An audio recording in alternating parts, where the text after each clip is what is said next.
So what's been the impact of the UNCITRAL model law? Well, the hope of Gerald Herman, the main architect of the model law, was that it would provide an off-the-shelf arbitration statutes for countries that needed one, and perhaps that it would influence the ongoing and increasingly lively arbitration debates of the 1980s. Actually, he succeeded beyond his wildest dreams. Initially, developing countries, often ex-British colonies such as Cyprus and Nigeria, with no great arbitration tradition, just enacted the model law.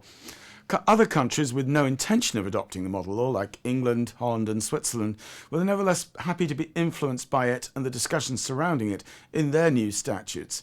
The debates over the model law, notably on jurisdiction, became part of the discourse on arbitration in the late 1980s and beyond.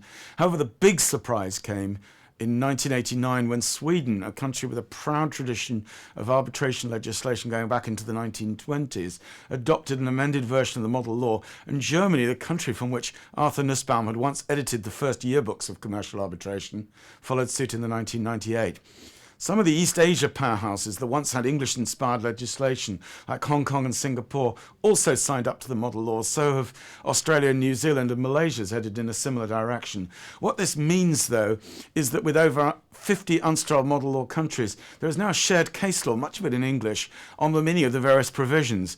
The ease with which it can be cited itself increases the level of unity amongst the states concerned. This UNCITRAL case law will inevitably start to affect the interpretation of statutes, worded in a similar way to the model law, and it already has done. This is actually all part of an ongoing development of what Claude Raymond described in the late 1980s as the common law of arbitration. The model law continues to influence change elsewhere.